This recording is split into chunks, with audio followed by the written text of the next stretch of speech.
Hello, this is Ken White Jr.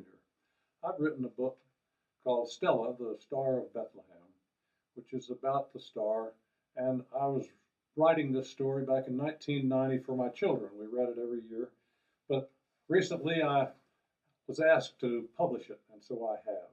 And now I'd like to share it with you. I wondered what happened to it, Chrissy thought to herself. It was a clear, cold night after Thanksgiving dinner and Pop and Gigi's house. Chrissy was sitting in the bedroom window ledge looking out at the snow. "What are you doing?" Pop asked as he walked in. Chrissy was startled. "Oh, hi, Papa. I was just wondering something." "Wondering about what?" Pop asked. "Well," she said, "I was just, wondering what happened to the star." "The star?" he asked. "Which star?" "You know," she said, "the Christmas star, the one that the wise men followed to find baby Jesus." "Oh, that star." "Well, that's kind of a long story." "Tell me, Papa, tell me," Chrissy cried. Okay, okay. One part's kind of sad, but if you really want to know, "Yes, Papa, yes, please. I'd like to hear it," squealed Chrissy. "Well, it started long, long time ago, but everyone in heaven knew about it. There was sort of a rumor at first. Supposedly, the Creator was looking for a star to do a very special job, and everyone was wondering who might be picked and what the job was. When Stella heard about it, she felt a strange sort of excitement, but she knew it could not be her. She was such a small star compared to many others, and they all laughed at her when she mentioned that she hoped to be chosen. "Wait, Papa," said Chrissy. "Stars could talk?" "Well, not the way we do, but they did in a way communicate." "Maybe we should just talk about this another time," said Pop. "No, no," cried Chrissy. "I want to hear it, please." "Okay, honey." So Stella could see that many other stars were much larger than she, and the colors, oh my, they twinkled and shined. They were fantastic, beautiful, marvelous. Some were so large they had many planets. Some had moons too. But poor Stella didn't even have a single planet. Just little Stella out there by herself, shining away. She was just a plain white star. She was very bright, mind you, almost like a little diamond in the sky. Well, it turned out that God was looking for a single star for a part-time position. Stella overheard the thoughts of others. "Gosh, I hope it's not me," said one especially large, bright star with a tall crown and a long tail. "I like it where I am." "Me too," said a lovely blue twinkler. "I hear it's only for a few months anyway. It'll hardly be worth the effort." "Yeah, I'm not budging for anything less than a 1,000-year assignment," commented a huge golden star with fiery, sparkling edges.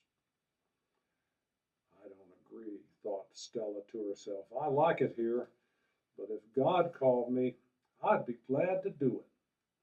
Secretly, she had to admit it seemed very unlikely. Then came the very disheartening message. The choice had been made. Stella tried to act tough. She hoped she knew the lucky star. Who is it?" she asked, trying to seem sort of disinterested, but her voice cracked and gave away her feelings. "Papa," Chrissy interrupted, "it wasn't Stella? She didn't become the Christmas star?" "Do you want me to tell you the story or not?" insisted Pop. "Yes, I guess so," said Chrissy. The answer came back. No one knows who but only that the choice has been made. From many corners of the universe, there was a big sigh of relief from hundreds of stars. That was a close one. Glad it's not me. Yeah, temporary job indeed.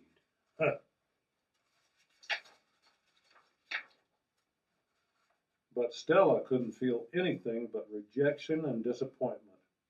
Her crown fell so low and her tail almost disappeared. She didn't think she'd ever shine again. But then she collected herself and thought, what's the matter with me? I can shine, I must shine.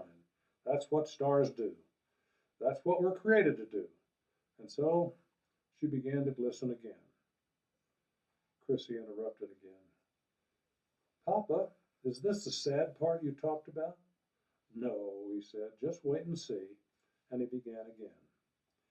It was at that exact moment that Stella heard her name being called. All the way through her, she shivered. Stella? The voice called in gentle but powerful tones. I need your help. Who is it? Asked Stella, afraid, but really knowing who was speaking. It is I, your maker, came the reply. I want you for a special task. But I thought the choice had already been made, she said, her voice trembling. It has, replied the voice. I have chosen you.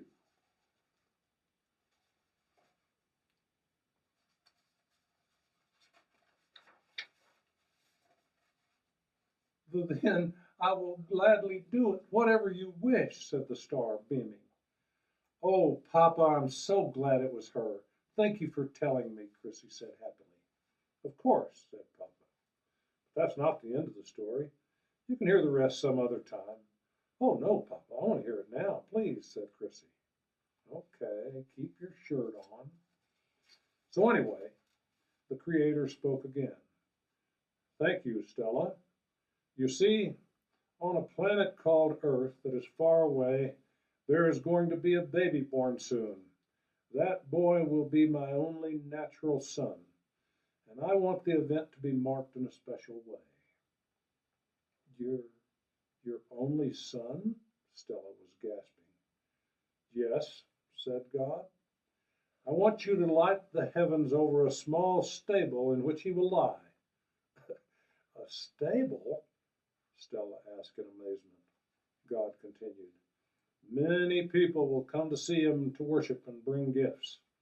They will know he is special because of your appearance at the time of his birth. When do I start and how long do I stay? Asked Stella nervously.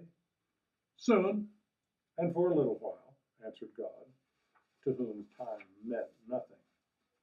But suddenly, Stella felt an unseen power tugging her through the universe, faster and faster and faster, until without warning, she stopped and stood absolutely still over a small town on a big blue and green planet. Wow, she thought, this must be the place. From her vantage point, high above the earth, Stella could see a large area of the earth below. In just a little while, a few weeks really, she noticed directly beneath her in a stable, there was a young woman who was obviously struggling and in great pain. Watching and assisting her was an anxious but confident-looking man, his powerful hands scrubbed clean as he was gently talking and caressing her.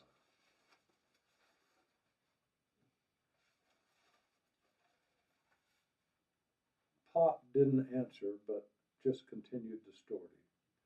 And then he appeared, a tiny red wrinkled baby. Wow, whispered Cressy. And almost immediately, the night sky lit up as hundreds of shining angels stood in the air, just above the ground and began to sing. What amazing music! Praising God and rejoicing the baby's birth. Stella was shocked, but could see some shepherds in a field nearby. They too were startled and frightened, staring at the group of angels as they sang. Even Stella marveled. She had witnessed the birth of God's only true son. Stella beamed. What a wonderful night. Okay, Papa, gasped Chrissy. I love this story. May I hear more, please? Well, it's starting to get a little late, but maybe we can talk a little longer. Anyway, it was many days later that Stella could see far off that three men were talking and pointing up at her. So, Stella thought, that's why I'm here, to show the way for people to come see this baby. And she began to really strain to shine her brightest.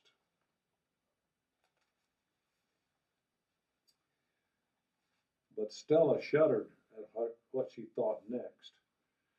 My goodness, I must be careful or I might burn myself out. Wait, Papa, asked Chrissy. Could that happen? Well, I guess so, said Pop.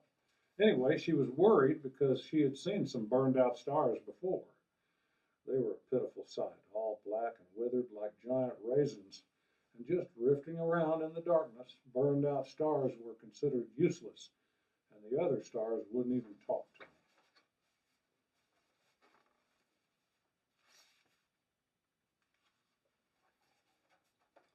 Soon, Stella noticed that the three men were possibly kings, but they seemed to be sort of lost in the desert.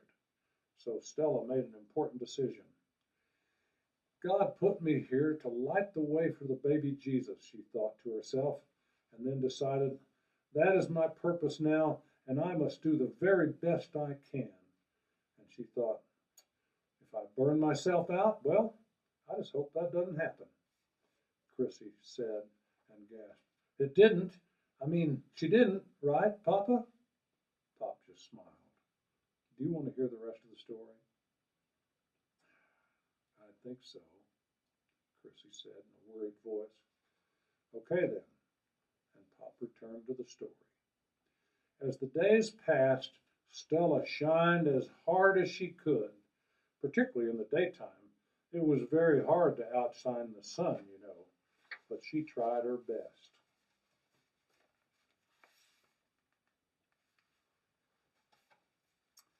About this time, Stella was growing very tired. Already she noticed that her bright tail and crown were a little shorter than before. But no matter how tired she was, she still strained to shine her brightest. She watched proudly as many people came to see the baby and bring him gifts. Finally, the three kings arrived. What wonderful presents they brought. A short time after they left, Stella realized that her fuel was running out. And soon, her light would be gone. Papa, no, shrieked Chrissy. That can't be, she cried. Well, I told you that part of the story was sad, said Pop. Is that the end of the story? Asked Chrissy in a sad voice. Pop said, well, not really. Do you want to hear the rest? Yes, Papa, please, please, Chrissy said and sniffed, so Pop continued. Oh, no, wondered Stella. Whatever will become of me? In just a little while, Stella went completely black.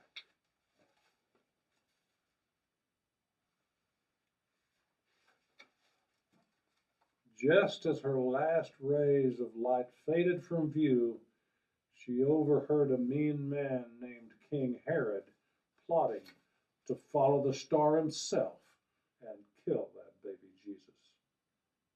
Chrissy said, well, that is sad about Stella, but it's really kind of funny that there was no star for Herod to follow. Pop continued. That's true, honey. Still, Stella felt sad as she looked at her crinkled, lightless body. She had used up 100 years of light in just a few months. It was at this time, deep within her, Stella heard and felt the penetrating voice of her Maker again. Well done, my good and faithful star. You have given all you had. You gave your whole self to light the way to people who wanted to see my son. You see, in the very same way, he will give his whole self to give the world a different kind of light. Anyway, because you were so diligent in serving your purpose, I shall give you new life. Stella felt a tremendous force engulfing her, and she began to glow again with the brightness of 1,000,000 candles.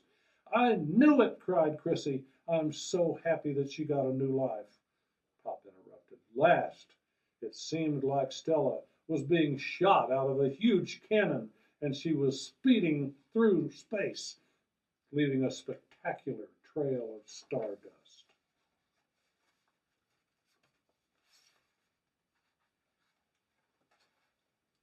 Then God spoke once more. From now on, you shall not stay in one place like other stars, but you will travel all around the universe. You will return to light the earth's sky once in every human lifetime. And when you strike across the heavens with your beautiful flaming tail, people will know that I am God and that my son Jesus came to earth to save them. And so, it is that almost every 80 years, Stella returns to circle the earth to remind all of God's people of God's great gift. Stella, you know, gave herself for him even before he gave himself for us. Oh, Papa, what a wonderful story. Thanks for telling me about Stella, said Chrissy with tears in her eyes. Pop smiled and said, of course, this is Stella's secret because most people don't know her real name. Now the world knows her as Halley's Comet. But you know Stella's secret, and you also know what became of the Star of Bethlehem. Thank you, Papa, said Chrissy, and gave him a big kiss.